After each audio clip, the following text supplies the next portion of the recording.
Hello दोस्तों, कैसे हैं आप। आज हम लोग ऑर्गेनिक केमिस्ट्री की चर्चा करेंगे, ऑर्गेनिक केमिस्ट्री का जिक्र करेंगे। मैं ऑर्गेनोमेटेलिक्स पढ़ा रहा था और मैं ऑर्गेनोमेटेलिक्स ही पढ़ाता अगर आप उसे ढंग से शेयर करते। खैर, आपका इंटरेस्ट मुझे लगता है ऑर्गेनोमेटेलिक्स में कम है और ऑर्गेनोमेटेलिक्स को आपने उतना शेयर किया नहीं, उसकी वीडियो धीरे धीरे चल रही है। कोई बात नहीं, थोड़ा टॉपिक फ्लक्चुएट करते हैं, थोड़ा टॉपिक बदलते हैं। ऑर्गेनोमेट्रिक्स जबरदस्त पढ़ा रहा था मैं, ऑर्गेनोमेट्रिक्स में पढ़ाऊंगा, मैं कंटिन्यू करूंगा उसे। आप घबराइए मत कि छोड़ रहा है ये, ऐसा ऐसा कुछ नहीं है। उसकी वीडियोस थोड़ा और पहुंचे। आप जब रिस्पॉन्स करेंगे कि नहीं सर हमें और सीखना है ऑर्गेनोमेट्रिक्स के बारे में, और जानना है इस साइक्लो एडिशन के बारे में, या फिर मेटाथीसिस के बारे में, या फिर रिडक्टिव इलिमिनेशन के बारे में, तो मैं और चर्चाएं करूंगा। लेकिन पहले आप जो मैंने दे दिया, पहले आप उसे पढ़िए, उसे शेयर करिए, उसे आगे तक पहुंचाइए। फिर जब आपकी डिमांड होगी तो मैं उनको आगे बढ़ाऊंगा, या फिर जब मेरा मन करेगा तब मैं आगे बढ़ाऊंगा, फिर वो मैं मेरे मुताबिक करूंगा। चलिए आज फ्लक्चुएट करते हैं टॉपिक और एक अलग टॉपिक ऑर्गेनिक केमिस्ट्री के इस बेहतरीन टॉपिक का जिक्र करते हैं। दरअसल ये कुछ साइक्लोहेक्सेनॉल टाइप के सिस्टम्स, डेरिवेटिव्स मैंने आपके सामने बना रखे हैं। ये एस्टर है, इट इज एस्टर, ये एस्टर एस्टर, लेकिन ये दोनों एल्कोहल हैं, एल्कोहल। और ये मैं क्यों जिक्र कर रहा हूं, इनका जिक्र आया क्यों, क्योंकि ये जो सवाल है ना, ये तीनों में पूछा गया है। ये जैम में भी पूछा गया है, जैम में भी आया है, गेट में भी आया है, नेट में भी आया है, तीनों में आया है। तीनों का फेवरेट है ये, तीनों का ये सवाल बहुत तगड़ा है। इसमें दरअसल वो रेट को लेकर आपसे सवाल पूछता है, रेट को लेकर उसकी दिलचस्पी हमेशा रेट में रहती है कि रेट कंपैरिजन कर दे, रेट बता दे। मेरे पास साइक्लोहेक्सेनॉल टाइप का सिस्टम है, जहां पर ये जो एल्कोहल हैं, ये जो OH ग्रुप है ना, ये डिफरेंट लोकेशन पर है। यहां पर ये एक्सियल पर है, एक्सियल, और यहां पर ये इक्विटोरियल पर है। और वो कई बार आपसे पूछता है, कई बार आपसे वो कहता है, कई बार वो कह देता है कि इनका एस्टेरिफिकेशन अगर मैं करूं तो फिर किसका एस्टेरिफिकेशन फास्ट होगा। एस्टेरिफिकेशन को लेकर इन दोनों पर स्टेटमेंट दे देता है, या फिर कभी कभी ऑक्सीडेशन करवाता है इन दोनों का और पूछ लेता है रेट के बारे में, रेट कंपैरिजन करवा लेता है। और कभी कभी वो इस एस्टेरिक ग्रुप का सपोनिफिकेशन करवाता है और पूछ लेता है कि एक्सियल वाला ज्यादा फास्ट करेगा या फिर इक्विटोरियल वाला एस्टर ग्रुप जल्दी से सपोनिफाई हो जाएगा, या फिर हाइड्रोलिसिस, बेसिक हाइड्रोलिसिस के लिए चला जाएगा। इस पर वो कमेंट करता है, इस पर सवाल पूछता है। सवाल बहुत दिलचस्प आते हैं इस पे, और ये है भी बहुत इंटरेस्टिंग। चलिए आज मैं इसका जिक्र करता हूं, इसका खेल अपन समझने की कोशिश करते हैं। तो सबसे पहले अपन सीखते हैं एल्कोहल्स के बारे में, इनके एस्टेरिफिकेशन और इनके ऑक्सीडेशन के बारे में। जब भी कभी रेट की बात होगी दोस्तों दुनिया में, जब भी कभी आप रेट का जिक्र करेंगे, रेट का, तो फिर रेट किस पे डिपेंड करता है, स्लोएस्ट स्टेप पे। स्लोएस्ट स्टेप जो होता है ना, वो रेट को कंट्रोल करता है, रेट को। कोई रिएक्शन कितनी तेज चलेगा, ये किस पे डिपेंड करता है, डिपेंड करता है कि उसमें जो स्लोएस्ट स्टेप है ना, स्लोएस्ट स्टेप वो कितना स्लो है, या वो रिलेटिवली कितना तेजी से हो जाता है। मतलब इसका लेना देना दरअसल ट्रांजिशन स्टेट से है, ट्रांजिशन स्टेट से। ट्रांजिशन स्टेट, जो ट्रांजिशन स्टेट बन रही है ना, ट्रांजिशन स्टेट, वो ट्रांजिशन स्टेट कितनी स्टेबल है।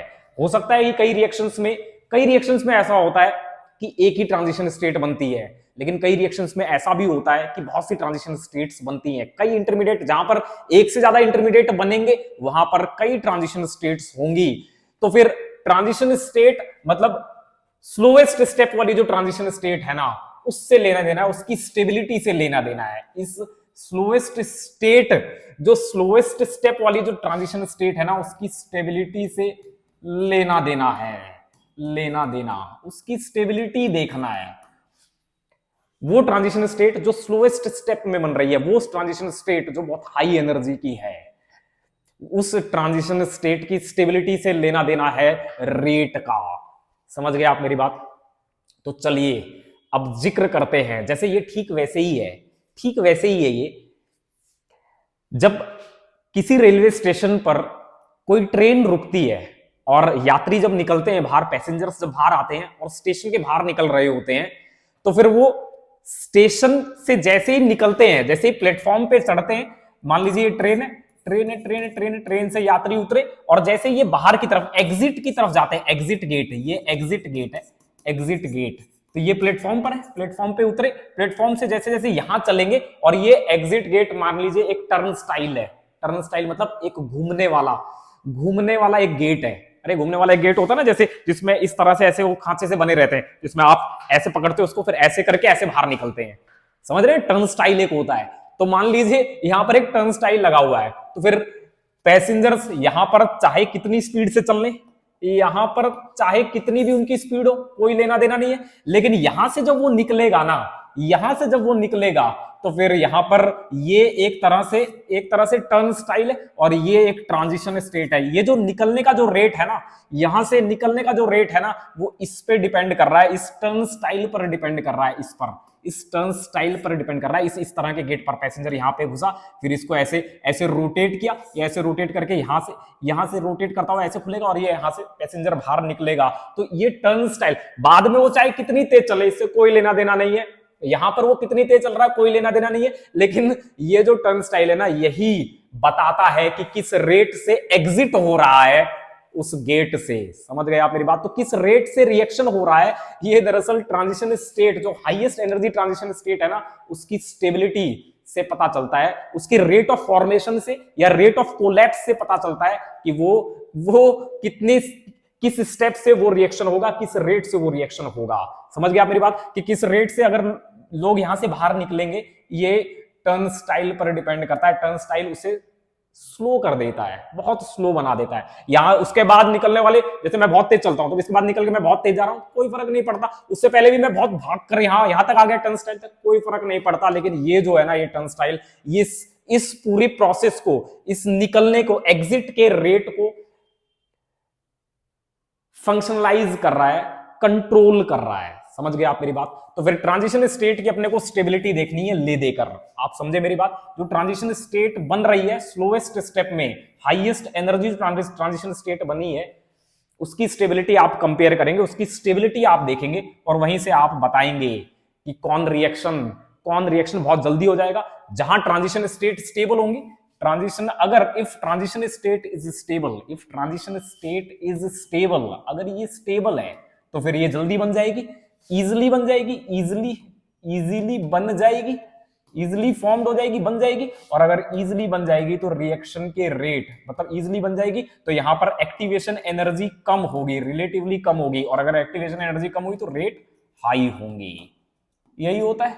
तो फिर आपको क्या देखना है? आपको देखना स्लोएस्ट स्टेप में जो ट्रांजिशन स्टेट बन रही है, और स्लोएस्ट स्टेप को ही आप क्या बोलते हैं? Rate determining step. तो फिर आपको रेट डिटरमाइनिंग स्टेप में जो ट्रांजिशन स्टेट बन रही है ना, आपको उस पर फोकस करना है। तो आपको फिर ले दे के क्या पता होना चाहिए? सर ले दे के मुझे पता होना चाहिए किसी रिएक्शन का, या फिर जिन रिएक्शंस को मैं पढ़ रहा हूं ना, इस एस्टेरिफिकेशन को पढ़ रहा हूं और ऑक्सीडेशन को पढ़ रहा हूं, एल्कोहल का तो यही दोनों होंगे। अरे एल्कोहल के केस में तो यही होगा ना यार। तो फिर एल्कोहल के केस में ये दोनों होंगे और हमें पता होना चाहिए इनके रेट जब भी हम कंपेयर करेंगे ना, तो एस्टेरिफिकेशन में रेट डिटरमाइनिंग स्टेप क्या होता है हमें ये पता होना चाहिए, और ऑक्सीडेशन में रेट डिटरमाइनिंग स्टेप क्या होता है हमें ये पता होना चाहिए। इसका हमें आइडिया होना चाहिए, तभी हम बता पाएंगे कि कौन सी ट्रांजिशन स्टेट आसानी से बन जाएगी और जल्दी बनेगी, और कौन सी ट्रांजिशन स्टेट बनने में दिक्कतें आएंगी और फिर वो स्लोली बनेगी और रिएक्शन रेट कम होंगे। तो चलिए अब मैं चर्चाएं करता हूं एस्टेरिफिकेशन की, और इसमें हम एस्टेरिफिकेशन किसका कर रहे हैं? एक्सियल अल्कोहल का भी कर रहे हैं और इक्वेटोरियल अल्कोहल का भी कर रहे हैं। बहुत सिंपल सा है, ठीक है। ये मैंने टर्शियरी ब्यूटाइल ग्रुप लगा दिया। टर्शियरी ब्यूटाइल ग्रुप क्योंकि बहुत बड़ा होता है, ये बल्कियर होता है, तो फिर ये इक्वेटोरियल पे ही रहना चाहता है, ये इक्वेटोरियल पे ही रहना चाहेगा, और ऐसे में एक तरह से ये कन्फर्मेशनली लॉक कर देता है इस साइक्लोहेक्सेन को, फ्लिप नहीं होने देता। क्योंकि अगर ये फ्लिप हुआ तो फिर ये कहां चला जाएगा? फिर ये नीचे आ जाएगा, मतलब ये इक्वेटोरियल से एक्सियल आ जाएगा, और अगर ये एक्सियल आ गया तो 1,3 डाई एक्सियल इंटरेक्शन बहुत ज्यादा बढ़ा देगा, और ऐसे में सीवरी 1,3 डाई एक्सियल इंटरेक्शंस होंगी, और ऐसे में फिर से वापस और इंटरेक्शन होंगी तो ये हाई एनर्जी हो जाएगा। और फिर वो उस स्टेट में, उस कॉन्फर्मेशन में नहीं रहना चाहेगा और फिर से रिंग फ्लिपिंग करके इसी फॉर्म में आ जाएगा। तो फिर मोस्ट ऑफ द टाइम ये इसी फॉर्म में रहना चाहेगा जहां पर ये इक्वेटोरियल स्पेस को ऑक्युपाई कर रहा है, बड़े साइज का है, और यहां पर लगा होगा OH। और ऐसे इसका दूसरा भाई होगा, ऐसे इसका छोटा भाई या इसी का दूसरा भाई, छोटा भाई तो क्या इसका ही दूसरा भाई, जहां पर इक्वेटोरियल पर OH होगा। एक्सियल पर OH और इक्वेटोरियल पर OH है। एस्टेरिफिकेशन के लिए जा रहे हैं, और एस्टेरिफिकेशन करना है तो आप क्या कर सकते हैं, आप एनहाइड्राइड ले लीजिए, आप एनहाइड्राइड लीजिए और करवाइए एस्टेरिफिकेशन। ठीक है, कोई वीक बेस ले लीजिए जो कि इस प्रोटॉन को रिमूव करेगा, इस प्रोटॉन को हटाएगा। एक वीक बेस आप पिरिडीन ले लीजिए, ठीक है, और आप चलिए दोनों का, दोनों एल्कोहल्स का, दोनों OH का एस्टेरिफिकेशन करते हैं। चलिए शुरू करते हैं। तो फिर ऐसे में क्या होगा, यहां पर क्या है, यहां पर तो देखिए यहां पर ये H है, ये H है, ये क्या है एक्सियल H है और ये इक्वेटोरियल है। तो यहां पर तो कोई कोई कोई 1,3 इंटरेक्शन, डाइएक्सियल इंटरेक्शन हो ही नहीं रही। नो 1,3 डाइएक्सियल इंटरेक्शन, इसके बीच में और इनके बीच में कोई इंटरेक्शन नहीं है, नो इंटरेक्शन, कोई इंटरेक्शन नहीं है। लेकिन अगर इनकी चर्चा करें, इसकी चर्चा करें, इसकी अगर चर्चा कर ले तो फिर यहां पर थोड़ा बहुत हो रहा है यहां पर थोड़ा बहुत, क्योंकि ये भी क्या है, ये एक्सियल है और ये भी क्या है, ये भी एक्सियल है। तो यहां पर थोड़ी थोड़ी थोड़ी थोड़ी थोड़ी थोड़ी थोड़ी थोड़ी ए लिटिल बिट 1,3 डाइएक्सियल है यहां पर नहीं है, यहां पर नहीं है। आया आपको समझ में, यहां पर थोड़ी थोड़ी है। तो फिर इससे होगा क्या, इससे ये हाई एनर्जी हो जाएगा, हाई एनर्जी, ये हाई एनर्जी का हो जाएगा। बहुत बढ़िया, बहुत बढ़िया, हाई एनर्जी का हो गया। ये क्या है, ये स्टेबल है क्योंकि 1,3 नहीं है तो ये लो एनर्जी है। बहुत बढ़िया, बहुत बढ़िया, ठीक है, समझ में आया आपको समझ में आया, ये हो जाएगा। अब आपको करना क्या है, अब आपको असली खेल स्टार्ट करना है, इनकी इंटरेक्शन करानी है। अब इस हाइड्रोक्सिल ग्रुप की और इस एनहाइड्राइड की रिएक्शन करवानी है, इंटरेक्शन करवानी है, सो दैट कि हम एस्टेरिफिकेशन वाले स्टेप पे पहुंचे। चलिए शुरू करते हैं दोस्तों, कर लेते हैं शुरू। क्या है भाई, क्या है सर, O है, H है। तो फिर होगा क्या, इस स्टेप में होता क्या है दोस्तों, ये जो लोन पेयर है, ये लोन पेयर दरअसल अटैक करता है। कहां पर अटैक करेगा,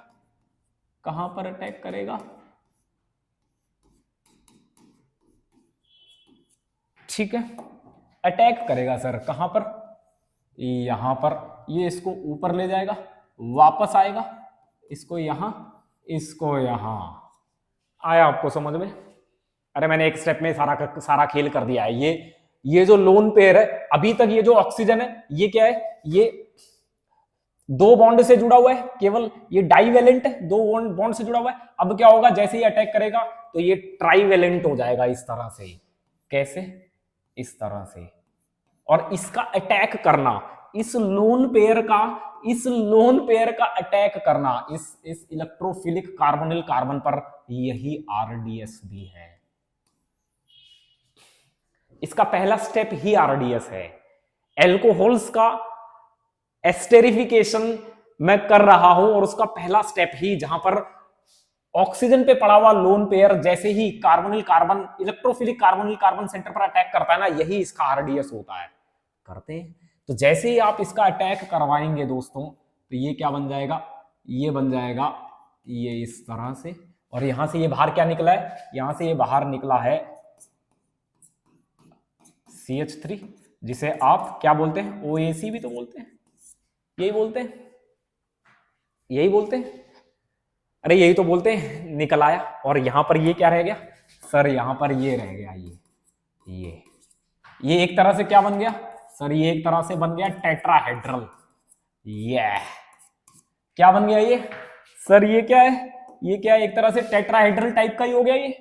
अरे ये टेट्राहेड्रल टाइप का ही हो गया, क्योंकि यहां पर ऑक्सीजन पर लोन पेयर है, 3 बॉन्ड इसने बना रखे। तो इसकी ज्योमेट्री अगर आप देखेंगे तो ज्योमेट्री क्या है सर, ज्योमेट्री तो टेट्राहेड्रल ही है, टेट्राहेड्रल ज्योमेट्री है। मैं शेप की बात नहीं कर रहा, मैं ज्योमेट्री की चर्चा कर रहा हूं, ध्यान रखना।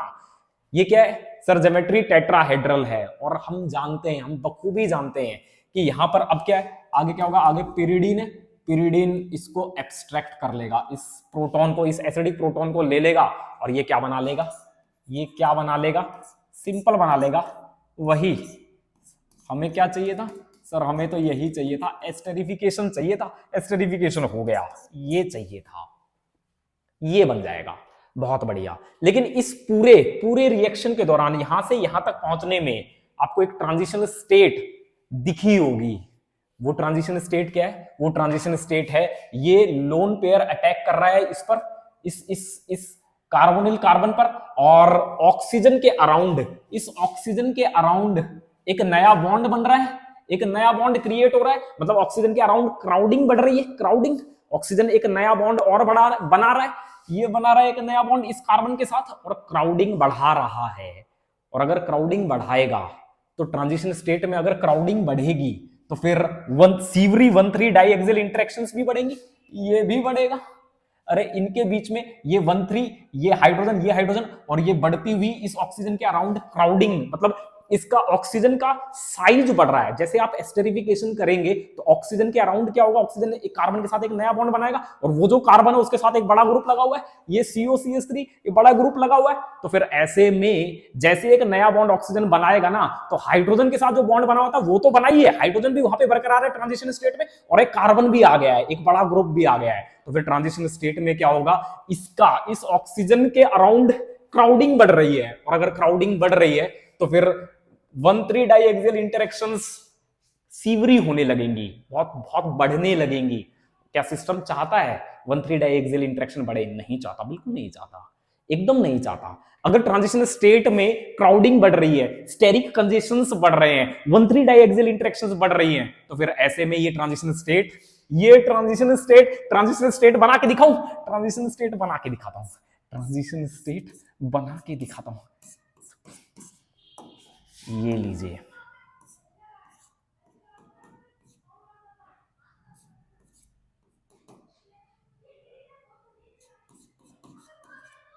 समझ रहे हैं आप मेरी बात? समझ गए आप मेरी बात? पार्शियल नेगेटिव,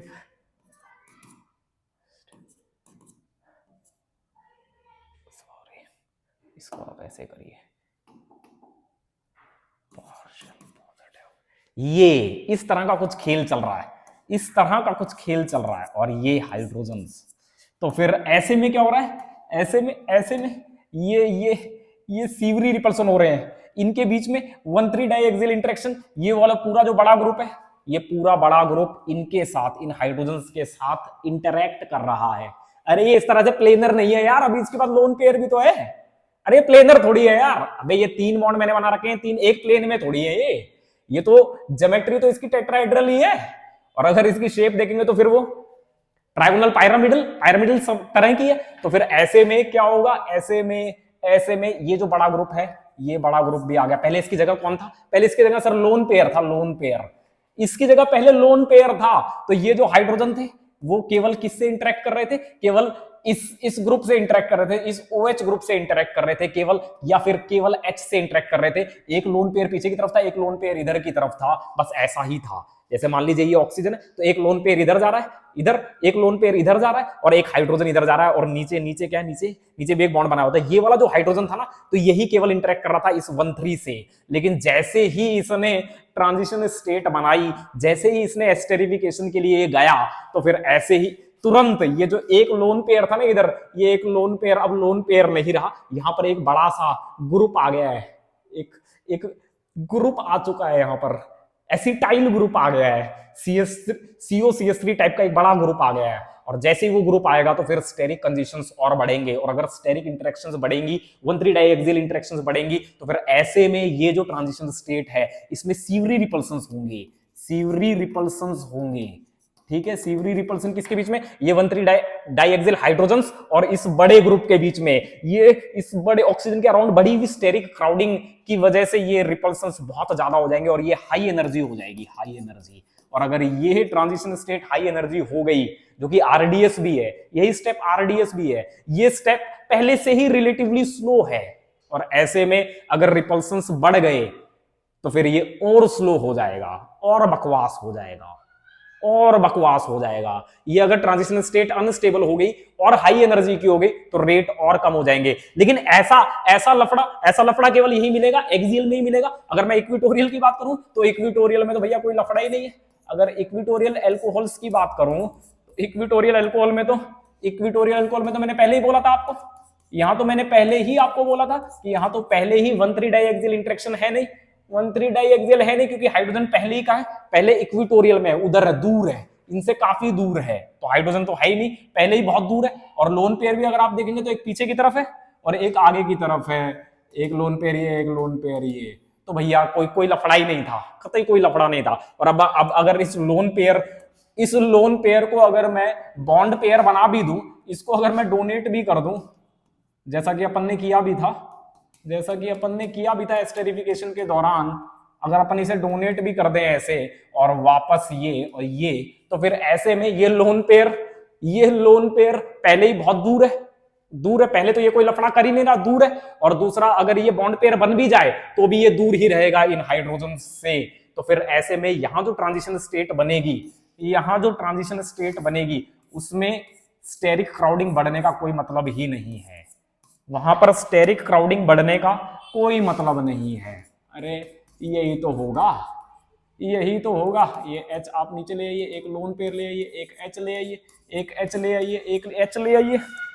तो अगर ट्रांजिशन स्टेट बन भी रही है, ट्रांजिशन स्टेट अगर बनी तो ट्रांजिशन स्टेट में ये वाले ग्रुप बहुत दूर हैं इन हाइड्रोजन से, और अगर बहुत दूर है तो फिर इस स्टेप में स्टेरिक क्राउडिंग बढ़ी नहीं है, कोई लेना देना नहीं है, स्टेरिक क्राउडिंग इनहेंसमेंट का कोई लेना देना नहीं है, पहले भी नहीं थी और अब भी नहीं है। पहले भी लोन पेयर बहुत दूर था, हाइड्रोजन बहुत दूर था, इनके 1,3 डाइएक्सियल्स के साथ इंटरेक्ट नहीं कर रहा था, और अब तो बिल्कुल ही नहीं कर रहा है, एकदम नहीं कर रहा, बहुत दूर है, बहुत दूर जा चुका है। तो फिर ऐसे में ये जो ट्रांजिशन स्टेट होंगी बहुत आसानी से बन जाएंगी, कोई दिक्कत नहीं होगी, कतई कोई समस्या नहीं होगी, भाग के बन जाएगी, तुरंत बन जाएगी, तुरंत बन जाएगी, तुरंत। समझ गए आप मेरी बात? तो फिर ऐसे में ये ट्रांजिशन स्टेट बहुत आसानी से अगर बन रही है, लो एनर्जी की हैं, इन पर कोई वेंडरवॉल इंटरेक्शंस नहीं लग रहे हैं, कोई स्टेरिक स्ट्रेन नहीं लग रहे, तो फिर ऐसे में ये लो एनर्जी होंगी, और अगर ये लो एनर्जी होंगी आसानी से बन जाएंगी, तो फिर इस इक्विटोरियल एल्कोहल का जो एस्टेरिफिकेशन रेट है वो ज्यादा होगा, एस्टेरिफिकेशन रेट जो होगा वो ज्यादा होगा, ज्यादा एक्सियल से, क्योंकि एक्सियल के केस में क्या हो रहा है, एक्सियल के केस में ऑक्सीजन के अराउंड, ऑक्सीजन टेट्राहेड्रल टाइप का बन जा रहा है, ऑक्सीजन के अराउंड एक नया ऑक्सीजन कार्बन बॉन्ड बन रहा है, और उस कार्बन बॉन्ड में वो जो एसिटाइल ग्रुप है वो बहुत बड़ा है, और वो एसिटाइल ग्रुप इंटरफियर करता है 1,3 डाइएक्सियल हाइड्रोजन्स के साथ, सीवरी रिपल्सन्स करता है और ट्रांजिशन स्टेट्स को बढ़ा देता है, अनस्टेबल कर देता है, हाई एनर्जी की कर देता है और रेट को स्लो करता है। तो जब भी कभी अब आप मुझे बताएंगे, जब भी कभी आप एस्टेरिफिकेशंस की बात करेंगे, एक्सियल की और इक्विटोरियल की, तो फिर आप क्या कहेंगे, किसका रेट ज्यादा होगा?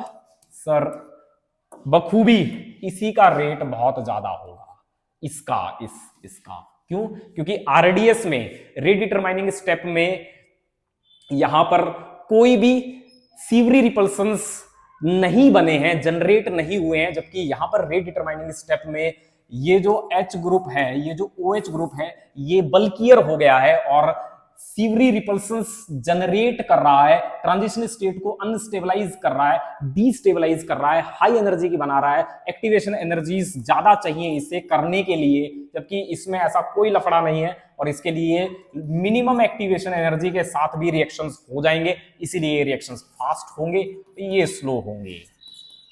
आ गया होगा आपको समझ में आया आपको? तो ये खेल था एस्टेरिफिकेशन का एल्कोहल्स के। चलिए अब मैं चर्चा करता हूं, तो जब भी कभी आपसे सवाल पूछेगा तो आप बता लेंगे आप, इक्विटोरियल एल्कोहल्स बहुत आसानी से एस्टेरिफाई हो जाते हैं, बहुत तेजी से एस्टेरिफाई हो जाते हैं एक्सियल के कंपैरिजन में। ये हो गया। चलिए अब चर्चा करते हैं दूसरे वाले की। एस्टेरिफिकेशन स्टेप तो हो गया, अब मैं चर्चा करता हूं ऑक्सीडेशन की। इन्हीं दोनों के ऑक्सीडेशन की भी चर्चा कर लेते हैं। ये बड़ा ग्रुप लगा हुआ है, इसी का वो जो दूसरा भाई है, एक एक्सियल वाला है और एक इक्विटोरियल वाला है। अगर मैं अब देखिए, अब कमाल होगा, ये इक्विटोरियल एल्कोहल है और ये एक्सियल एल्कोहल है। अभी तक हमने एस्टेरिफिकेशन की बात की और हमने देखा कि आरडीएस में ऑक्सीजन का अटैक काम कर रहा था, वही आरडीएस स्टेप था। लेकिन अगर मैं ऑक्सीडेशन की बात करूं ना दोस्तों, अगर दोनों के ऑक्सीडेशन की बात करूं तो ऑक्सीडेशन में कौन पहले ऑक्सीडाइज होगा? अब आपसे मैं सवाल करूं कि कौन पहले ऑक्सीडाइज होगा? अगर ऑक्सीडेशन की बात करूं तो ऑक्सीडेशन में क्या है? सिंपली क्या है ऑक्सीडेशन में? ऑक्सीडेशन में सर ये जो एल्कोहल है ना, ये सेकेंडरी एल्कोहल है सर, ये सेकेंडरी है, it is secondary sir, it is secondary alcohol. और अगर ऑक्सीडेशन की बात करेंगे तो दोनों से क्या बनेगा? दोनों से कीटोन बनेगा, यहां से भी कीटोन बनेगा और यहां से भी कीटोन बनेगा। और अगर चर्चा की जाए कि यहां पर अगर आप हाइब्रिडाइजेशन देखें, तो यहां पर हाइब्रिडाइजेशन क्या है सर? sp3 है। और अगर मैं इसको ऑक्सीडाइज करके कीटोन बना दूं, और कीटोन में अब इस कार्बन की हाइब्रिडाइजेशन देखूं तो ये sp2 है, और इसकी यहां पे भी ऐसे होगा, ये भी यही बनेगा। अरे बनेगा तो यही, दोनों यही बनाएंगे, यही कीटोन बनाएंगे दोनों। तो फिर ऐसे में अगर मैं आपसे पूछूं किसका रेट फास्ट होगा, तो आप तुरंत कहोगे सर इसका फास्ट होना चाहिए, इसी का फास्ट होना चाहिए सर इसका फास्ट होगा, इसका। क्या है?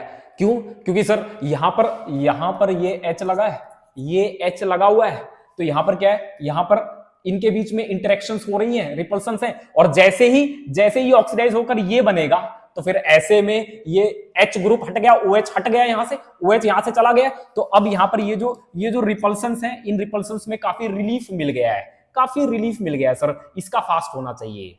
दोस्तों ऐसा ही होता है, इसका फास्ट होता है, इसी का ही फास्ट होता है। अगर आप एस्टेरिफिकेशन की बात कर रहे थे तो उसका जबरदस्त होता, बहुत जल्दी हो जा रहा था। लेकिन अगर आप ऑक्सीडेशन की बात करेंगे ना दोस्तों, तो इसका फास्ट होगा। अब इसमें क्या है? क्या इसमें आरडीएस स्टेप क्या है? इसमें आरडीएस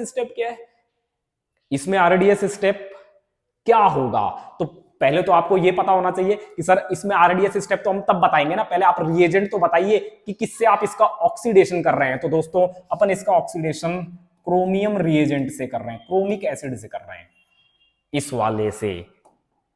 वाले से इसका ऑक्सीडेशन कर रहे हैं, जहां पर क्रोमियम +6 ऑक्सीडेशन स्टेट में है। चलिए शुरू करते हैं। ये फास्ट होगा, पक्का ये फास्ट होगा, क्योंकि यहां पर क्या है? यहां पर रिपल्शंस हो रहे हैं रिएक्टेंट में थोड़े बहुत रिपल्शन है, यहां तो बिल्कुल रिपल्शन नहीं है, ये तो स्टेबल है। यहां पर थोड़े बहुत रिपल्शन हो रहे हैं और ये दोनों एक ही प्रोडक्ट बना रहे हैं। मतलब ये ठीक ऐसे है, ये ठीक ऐसे है। मान लीजिए ये आपका इक्विटोरियल है, तो एक्सियल क्या होगा? एक्सियल थोड़ा ऊपर होगा, थोड़ा हाई एनर्जी होगा, क्योंकि यहां पर थोड़े बहुत रिपल्शंस तो हो ही रहे, और जो प्रोडक्ट आपका बन रहा है ना, प्रोडक्ट वो यहां पर कहीं है। तो फिर ऐसे में दोनों के सेम प्रोडक्ट हैं, इसका भी यही प्रोडक्ट है, तो फिर रेट जो होगा वो इसका ज्यादा। मैंने क्यों बोल दिया? दोनों के प्रोडक्ट तो सेम बन रहे हैं, दोनों में यहां पर क्या है? sp2 है, यहां पर क्या है? ये sp3 है, ये भी sp3 है, लेकिन यहां पर क्या है? 1,3 है, और इसलिए ये हाई एनर्जी है। लेकिन अगर मैं रेट की बात करूं ना दोस्तों, तो रेट का इससे लेना देना नहीं है, इसकी स्टेबिलिटी से लेना देना नहीं है। रेट का लेना देना तो ट्रांजिशन स्टेट से होता है भाई, रेट का लेना देना तो यहां से होता है, इसकी स्टेबिलिटी से, इस ट्रांजिशन स्टेट की एनर्जी से होता है रेट का लेना देना।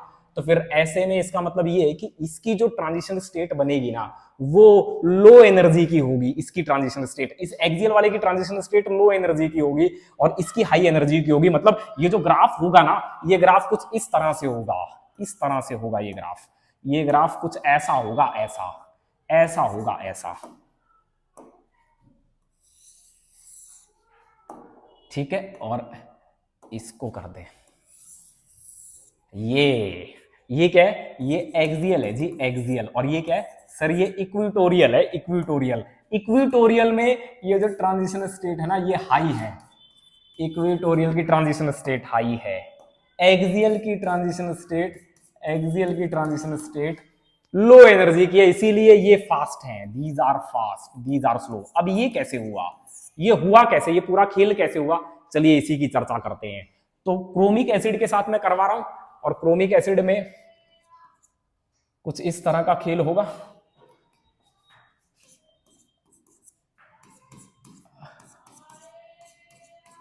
ठीक है, और आप एल्कोहल ले लीजिए, ले लेते हैं जी एल्कोहल ले लेते हैं जी, ये लीजिए, ये लीजिए। अब क्या होगा? कुछ नहीं है सर, पहले स्टेप में अब देखिए, ये वाला जो स्टेप है ना, ये आरडीएस नहीं है, ना ना ना ना ना, ये आरडीएस नहीं है। इसका क्रोमिक एस्टर बनना या क्रोमेट एस्टर बनना, CH क्रोमेट एस्टर बनना, इस एल्कोहलिक ग्रुप का क्रोमेट एस्टर में बदलना, ये आरडीएस नहीं है, इट इज नॉट आरडीएस, ये आरडीएस नहीं है मेरे भाई। अगर ये आरडीएस होता तो फिर से यहां पर क्या होता, यहां पर सीवरी रिपल्सन हो जाती, क्योंकि बड़े साइज का होता।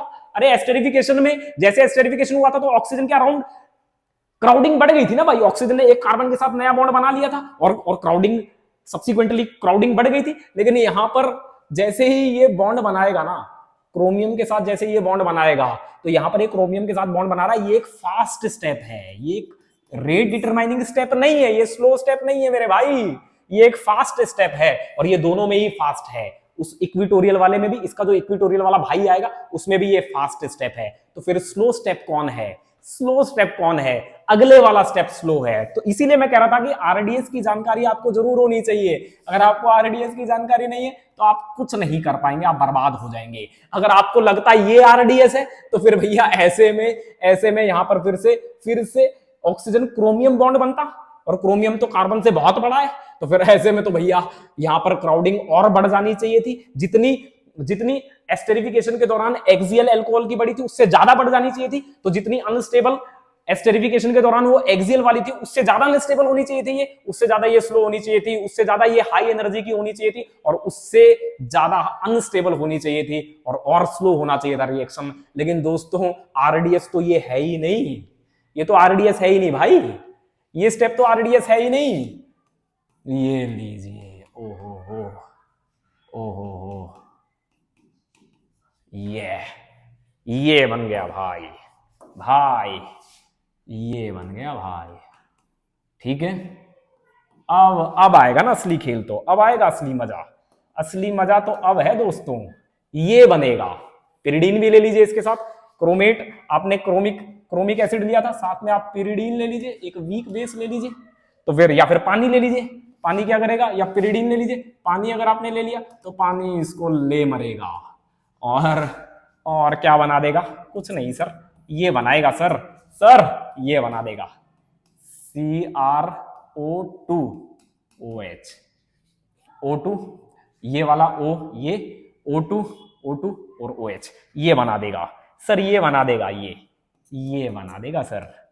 अरे बोलो, ये बना देगा, बन गया। ऐसे में ये बन जाएगा। अगर इसका बनना, ये बनना अगर आरडीएस होता तो पक्का ये स्लो ही बनता, इक्विटोरियल के भाई के अकॉर्डिंग, इक्विटोरियल भाई के कंपैरिजन में। अरे अगर इक्विटोरियल OH होता और इक्विटोरियल में भी ये मैं क्रोमेट एस्टर बनाता, और क्रोमेट एस्टर का बनना अगर आरडीएस होता तो जाहिर सी बात है ये स्लो ही बनता, क्योंकि इसके बनने में फिर से सीवरी रिपल्सन्स बढ़ रहे हैं। लेकिन इसका बनना तो आरडीएस है ही नहीं, ये तो आरडीएस स्टेप ही नहीं है। आरडीएस स्टेप क्या है सर? अगले स्टेप में बेस का ये प्रोटॉन लेना आरडीएस है सर, बेस का ये प्रोटॉन एब्स्ट्रैक्ट करना आरडीएस है सर। ये जो स्टेप है ना, अगला वाला स्टेप, क्रोमेट एस्टर का बनना आरडीएस नहीं है। उसके बाद इस एसिडिक प्रोटॉन का एब्स्ट्रैक्शन दरअसल आरडीएस है। तो फिर इसका एब्स्ट्रैक्शन कहां जल्दी हो जाएगा? अब अपन देख लेते हैं, दोनों में क्रोमेट बना के देख लेते हैं। अरे आरडीएस का कंपैरिजन अगर करना है तो दोनों का अपन बना के देख लेते हैं, ये क्या है? ये सर, ये तो है सर एक्सियल वाले से, और ये है सर इक्विटोरियल वाले से, ये है सर इक्विटोरियल वाले से, ये इक्विटोरियल वाला क्रोमेट है। समझ गए आप मेरी बात? ये इक्विटोरियल वाला क्रोमेट है। अब है आरडीएस। अब आप मुझे बताइए, अब आप मुझे समझा दीजिए, अब आप मुझे बताइए अब आप मुझे बताइए कौन सा हाइड्रोजन आसानी से निकल जाएगा, कौन सा हाइड्रोजन आसानी से निकल जाएगा सर? रेट को प्रभावित करने के लिए दो काम चल रहे हैं सर। रेट क्या हो रहा है इस पूरे पूरे खेल में, हो क्या रहा है? अगर ये दोनों कन्वर्ट हो रहे हैं इसमें, अगर ये दोनों कन्वर्ट हो रहे हैं, अगर ये इसमें कन्वर्ट हो रहे हैं दोनों, तो दो खेल चल रहे हैं। क्या खेल चल रहे हैं? दो सर ये भी निकल रहा है, ये भी बाहर जा रहा है, ये वाला ग्रुप भी बाहर जा रहा है, ये लिविंग ग्रुप निकल रहा है, और दूसरा ये इसको भी एब्स्ट्रैक्ट किया जा रहा है, इसको भी एब्स्ट्रैक्ट किया जा रहा है। दो काम हो रहे हैं सर। मतलब इसको एब्स्ट्रैक्ट करना, ये जितनी आसानी से एब्स्ट्रैक्ट हो जाएगा, ये एब्स्ट्रैक्ट हो रहा है, ये बाहर निकल रहा है, मतलब इसको भी खींच लिया जा रहा है, इसको पकड़ लिया जा रहा है, इसको कैप्चर किया जा रहा है, इसको रिमूव किया जा रहा है, और इसको भी रिमूव किया जा रहा है। मतलब दोनों का ही रिमूवल हो रहा है, और किसी एक का रिमूवल भी अगर फास्ट हो जाए, किसी एक का भी जीत जाए तो मामला बन जाएगा। किसी एक का भी जीत जाए, मतलब कोई किसी एक का भी रिमूवल फास्ट हो जाए, मामला बन जाएगा, वही जमा लेगा मामला। तो यहां पर अगर मैं दोनों की एक्सेसिबिलिटी देखूं, इस एक्सियल एच की एक्सेसिबिलिटी देखूं, बेस इस एक्सियल एच को आसानी से ले पाएगा या फिर इस इक्वेटोरियल को आसानी से ले पाएगा? बेस की अगर एक्सेसमेंट देखूं, बेस कितनी आसानी से एक्सेस कर सकता है? इस एक्सियल को आसानी से एक्सेस कर सकता है या इक्वेटोरियल को आसानी से एक्सेस कर सकता है? बेस एच तक, किस एच तक बहुत आसानी से पहुंच सकता है सर?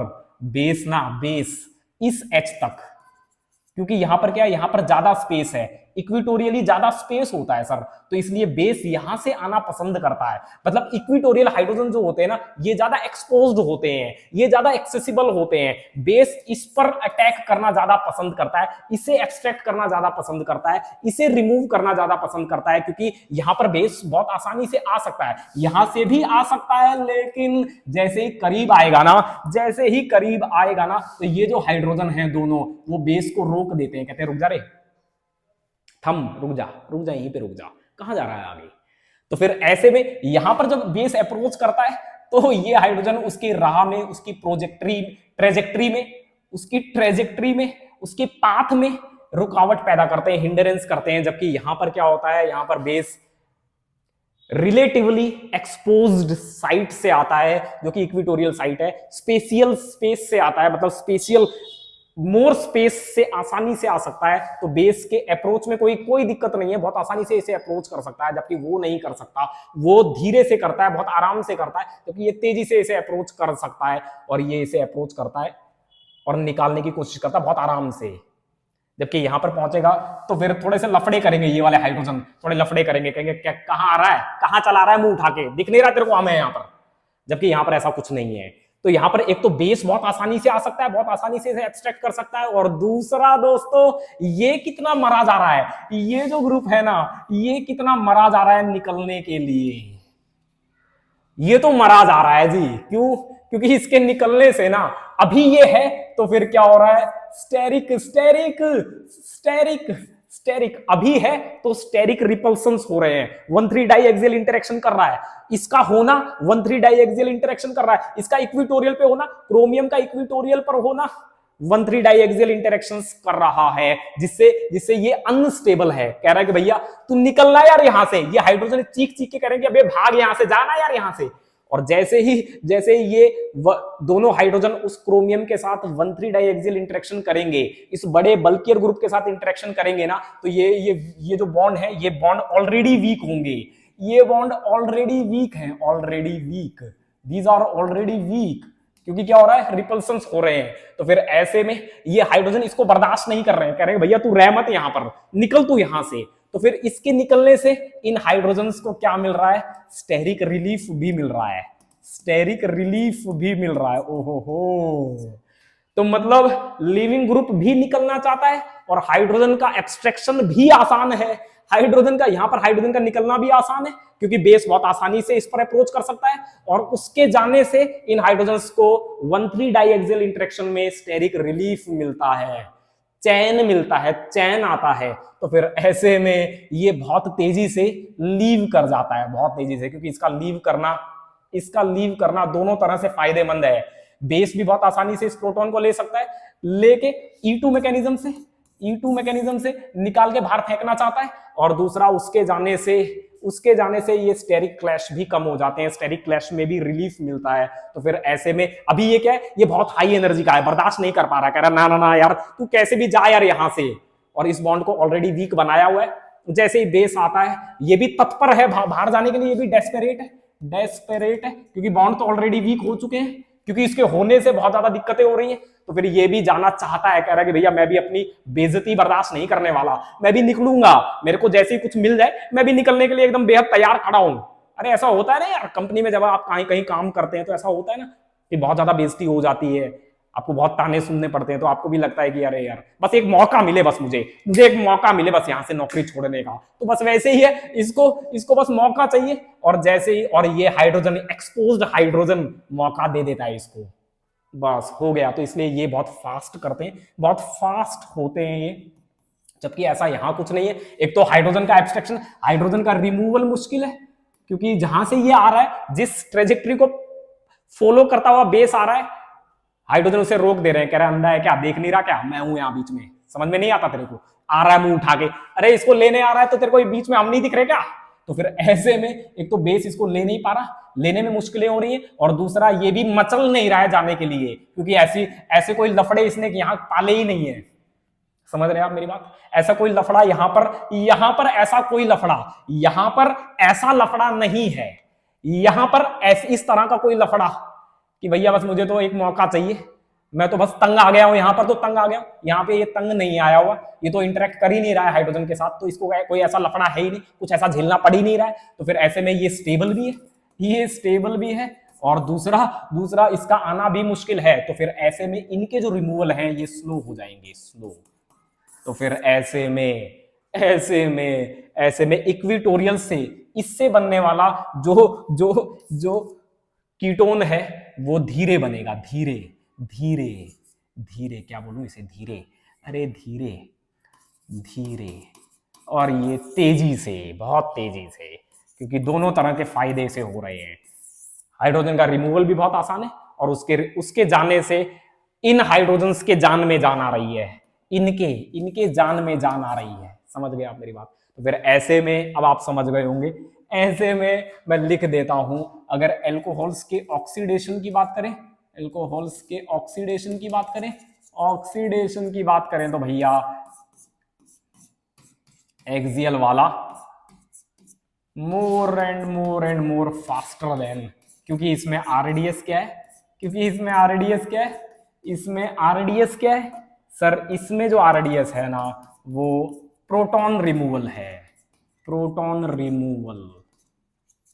और जबकि एस्टेरिफिकेशन में क्या था, एस्टेरिफिकेशन में उल्टा था, उल्टा, क्योंकि इसमें जो आरडीएस था वो एस्टर का बनना था,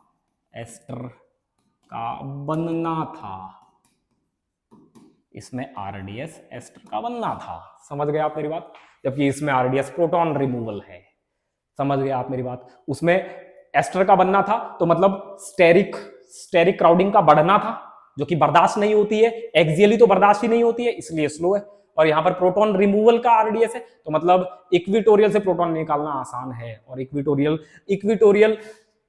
से प्रोटॉन निकालना आसान है, और एक्सियल से लिविंग ग्रुप का निकलना आसान है, क्योंकि वहां से स्टेरिक रिलीफ मिलते हैं। आया आपको समझ में। ये खेल हो गया ऑक्सीडेशन का और एस्टेरिफिकेशन का। चलिए अंतिम खेल और खेल लेते हैं, और वो है सपोनिफिकेशन का। ये सपोनिफिकेशन किसका है सर? जाहिर सी बात है, सपोनिफिकेशन कर रहे हो तो बेसिक हाइड्रोलाइसिस ही कर रहे होगे। बेसिक हाइड्रोलाइसिस तो भैया एस्टर के ही होते हैं, एस्टर की चर्चाएं हो रही है, चर्चा तो एस्टर की चल रही है। तो भैया कुछ नहीं है, बस ड्रॉ करते हैं। मैं आपसे पूछ लूं कि बता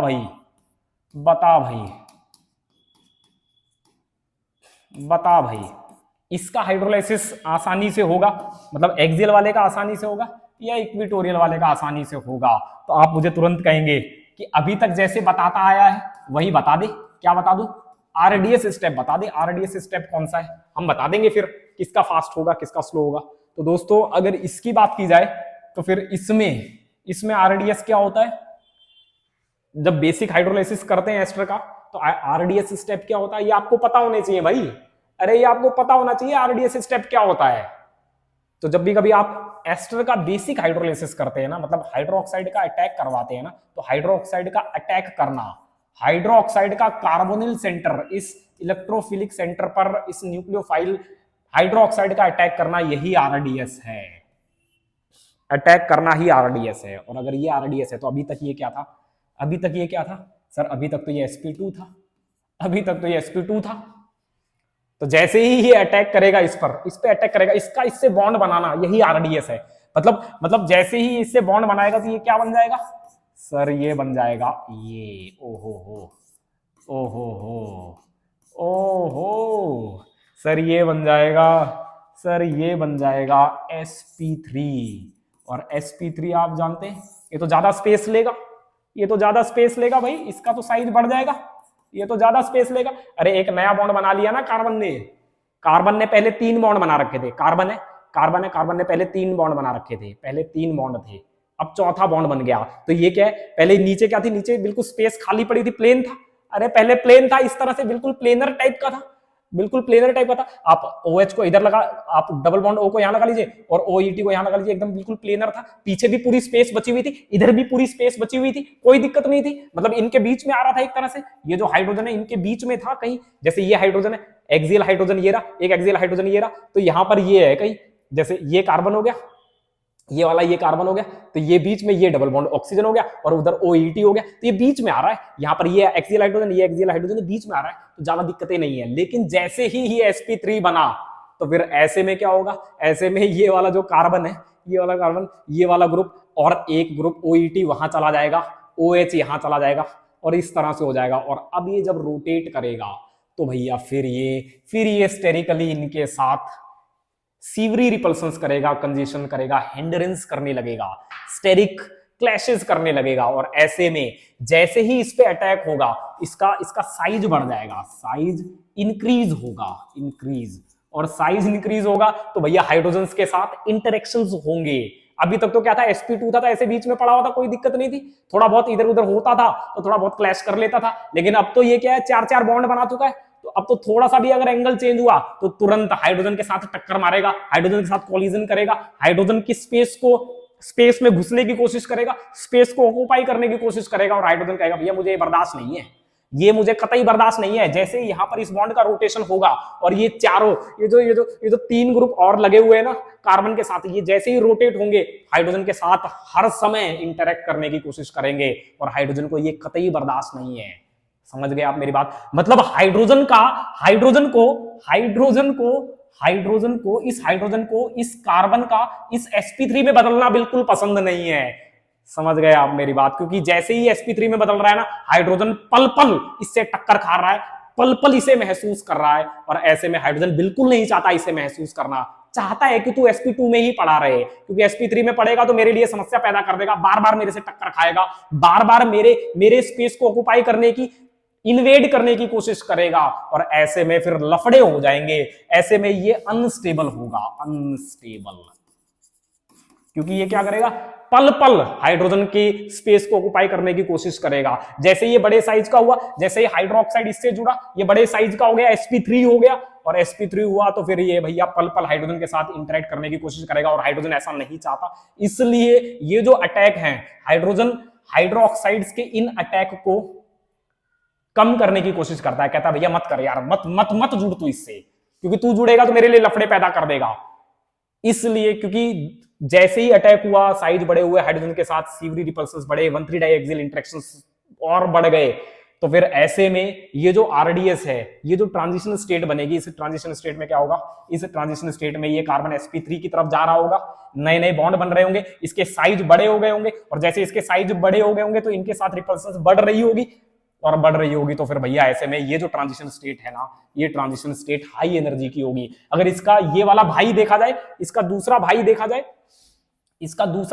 जाए, अरे ये तो अपन यही है ना, इसका दूसरा भाई ये इसका दूसरा भाई, और यहां तो भैया यहां तो हाइड्रोजन काफी दूर है, इस कार्बन से काफी दूर है। अब इस कार्बन पे ये चाहे sp2 हो, ये चाहे, ये तो इंटरेक्ट कर ही नहीं रहे, ये तो बहुत दूर है। अरे इक्विटोरियल वाला है बड़ा ग्रुप, ये बल्कियर ग्रुप, इनके साथ इंटरेक्ट कर ही नहीं रहा भाई, यहां तो 1,3 डाइएक्सियल इंटरेक्शन है ही नहीं, और नहीं है। और अब ये चाहे इस पे ये बड़ा होकर sp3 बन जाए, sp3 बन जाए, sp4 बन जाए, sp8 बन जाए, इस इन हाइड्रोजन को क्या लेना देना भाई, कोई लेना देना नहीं। अरे ये कितना भी बड़ा हो जाए उससे क्या ही फर्क पड़ेगा यार, इस इनकी स्पेस को तो इन्वेड कर ही नहीं रहा ये चाहे कितना बड़ा हो जाए, लेकिन इस स्पेस को थोड़ी इन्वेड कर देगा। ये अगर बड़ा होगा तो वो इस स्पेस को इन्वेड करने की कोशिश करेगा, 1,3 डाइएक्सियल इंटरेक्शंस को बढ़ाने की कोशिश करेगा। यहां पर है और बढ़ जाएंगी, यहां तो है ही नहीं। और अगर ये यहां पर अटैक कर भी ले तो भैया ये तो इक्विटोरियल स्पेस को ही तो खत्म करेगा, इक्विटोरियल स्पेस में ही तो रहेगा, इक्विटोरियल स्पेस को ही ऑक्युपाई करेगा।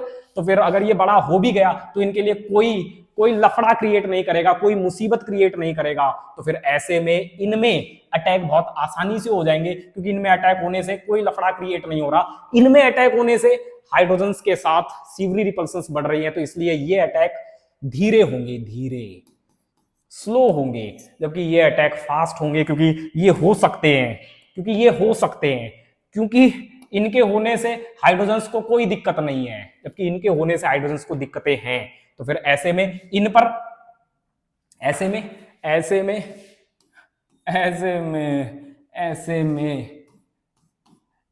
एक्सियल पर, ऐसे में यहां पर मतलब ये बनना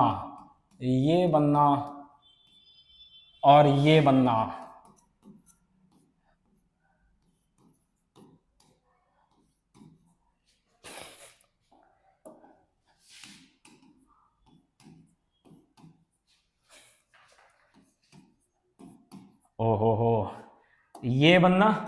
ये बनना इस मुसीबत को लेकर आता है, इस 1,3 डाइएक्सियल इंटरेक्शंस को बढ़ाता है, इनहेंस करता है, जबकि यहां पर ऐसा कोई लफड़ा नहीं है। तो फिर ऐसे में ये इजीली बन जाएंगे, और अगर इजीली बन जाएंगे तो यहां पर ये कम होगी, और अगर ये कम होगी तो रेट बहुत ज्यादा होंगे, कमाल होंगे। जबकि यहां पर क्या होगा, यहां पर ये इजीली नहीं बनेगा ना। ये जो ट्रांजिशन स्टेट है, इस ट्रांजिशन स्टेट को बनने के लिए 100 बार सोचना पड़ेगा, क्योंकि ये बन रही है तो लफड़े हो रहे हैं। हाइड्रोजन कह रहा भैया मैं नहीं रहूंगा, या तो तू मत रहे, हाइड्रोजन कह रहा अगर तू बनेगा तो भैया फिर ये बॉन्ड वीक कर ले, ये बॉन्ड इसको दूर ले जा, इसको इधर ले जा, इधर, और इसको वीक कर ले। तो फिर ऐसे में ट्रांजिशन स्टेट क्या होंगी, ट्रांजिशन स्टेट में वीक बॉन्ड होंगे, तो ट्रांजिशन स्टेट हाई एनर्जी होगी, मतलब एक्टिवेशन एनर्जी हाई होगी, और अगर एक्टिवेशन हाई एनर्जी होंगी तो फिर रेट तो बहुत स्लो होंगे। तो आपको समझ में आ गया होगा कि ये बहुत फास्ट एक्सियल वाला जो होता है बहुत स्लो चलता है, इक्विटोरियल वाला जो होता है ना, क्योंकि इनमें भी जब अटैक होते हैं तो फिर वो उस कार्बन के अराउंड स्टेरिक क्राउडिंग बढ़ती है, जैसा कि हुआ था जब आप एक्सियल अल्कोहल के एस्टेरिफिकेशंस कर रहे थे। तो ऑक्सीजन के अराउंड स्टेरिक क्राउडिंग बढ़ी थी, जिसको हाइड्रोजन नहीं बढ़ने देना चाहते थे, और ठीक वैसे ही यहां पर भी इस कार्बन के अराउंड स्टेरिक क्राउडिंग बढ़ रही है, जिसे ये नहीं बढ़ने देना चाहते, क्योंकि दोनों में ही वहां एक्सियल ऑक्सीजन का जो अटैक था वही आरडीएस था, और यहां पर कार्बन सेंटर पर हाइड्रोक्साइड का जो अटैक है वही आरडीएस है। तो ऐसे में दोनों से जो ट्रांजिशन स्टेट आती है उसमें 1,3 डाइएक्सियल इंटरेक्शन बहुत इंपॉर्टेंट होते हैं, वही काम करते हैं, वही ट्रांजिशन स्टेट की स्टेबिलिटी को गवर्न करते हैं। आया आपको समझ में? जबकि अगर मैं पिछले वाले की बात करूं, इससे पिछले वाले ऑक्सीडेशन की बात करूं, तो वहां पर प्रोटॉन का रिमूवल दरअसल आरडीएस था।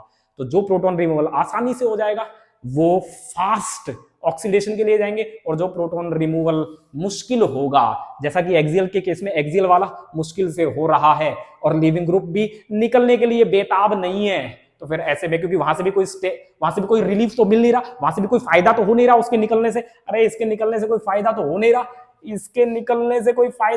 रहा, कि मजा आ जाएगा, इसके निकलने से तो मजा आ रहा है इन हाइड्रोजन्स को, इसके निकलने से तो क्या ही मजा है। तो फिर ऐसे में दोनों ही फैक्टर्स फेवर कर रहे थे इन दोनों के रिमूवल को, E2 इलिमिनेशन को, और उसी से सब्सिक्वेंटली फॉलोइंग दैट रिएक्शंस बहुत फास्ट थे। अब आ गया होगा आपको समझ में, मैं तीनों के रेट लिख देता हूं। अब आप तीनों के रेट कंपेयर कर सकते हैं। ऑक्सीडेशन की अगर बात करूं, ऑक्सीडेशन की अगर बात करूं तो भैया ऑक्सीडेशन की अगर बात करूं, ये क्या है, एक्सियल है, ऑक्सीडेशन की चर्चाएं हो रही है, और ये है इक्वेटोरियल।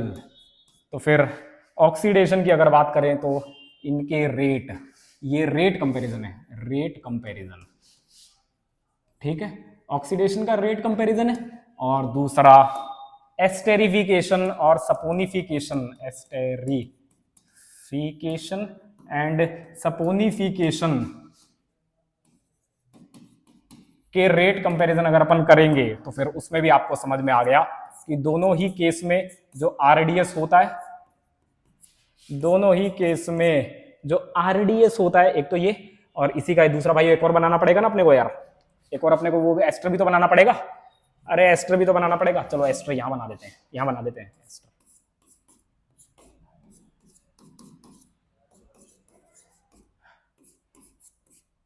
ठीक है, ये हो गया।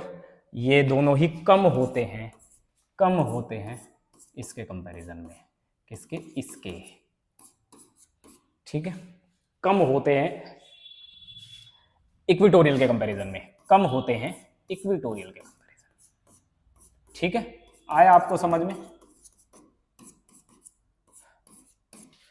दैट्स इट, ये था खेल, समझ गए आप मेरी बात? इसमें आरडीएस क्या था, what is RDS in it, proton removal, इसमें आरडीएस क्या था, प्रोटॉन रिमूवल, और इसमें आरडीएस क्या था, इसमें आरडीएस क्या था, एस्टर और एस्टर और attack on carbonyl carbon, attack on carbonyl carbon, या फिर आप यहां पे लिखिए attack on oxygen, attack by oxygen लिख दीजिए, अटैक बाई ऑक्सीजन, ठीक है, ये इनके आरडीएस थे, ठीक है। और दोनों केस में क्या हो रहा था, स्टेरिक बल्क बढ़ रहा था, जो कि एक्सियल वाला बिल्कुल बर्दाश्त नहीं करता, समझ गए आप मेरी बात? तो ये खेल था दोस्तों, आप सीख गए होंगे, अब आप कंपेयर करना बिल्कुल सीख गए होंगे, अब आपको बिल्कुल जवाब मिल गया होगा अपने उन सवालों का, कौन कहां ज्यादा होता है। स्टेटमेंट का सवाल ऐसा जरूर आता है, जेई एडवांस में तो जरूर आ सकता है ऐसा सवाल, जेई एडवांस वाले जो भी बच्चे देख रहे हैं, या फिर गेट वाले, पक्का इस तरह का सवाल पक्का आ सकता है, सीएसआईआर नेट में भी आ सकता है। सो दोस्तों, या फिर जो असिस्टेंट प्रोफेसर की तैयारी कर रहे हैं उनमें भी ये बहुत इंपॉर्टेंट है, इस तरह का सवाल जरूर आ सकता है। सो दोस्तों, ये बेहतरीन सवाल था, इस तरह का सवाल टिफर में भी आया हुआ है। सो दोस्तों, ऐसे बेहतरीन कॉन्सेप्ट्स के लिए आप जुड़े रहिए P.Endless केमिस्ट्री से, और शेयर कीजिए मेरी इन वीडियोस को। मैं जरूर पढ़ाऊंगा आपको, ऑर्गेनोमेटेलिक्स में रिडक्टिव एलिमिनेशन भी अपन पढ़ेंगे, साइक्लोमेटालेशन भी पढ़ेंगे, एकॉस्टिक इंटरेक्शन भी पढ़ेंगे, सब पढ़ेंगे। आप उन वीडियोस को तो शेयर करो यार।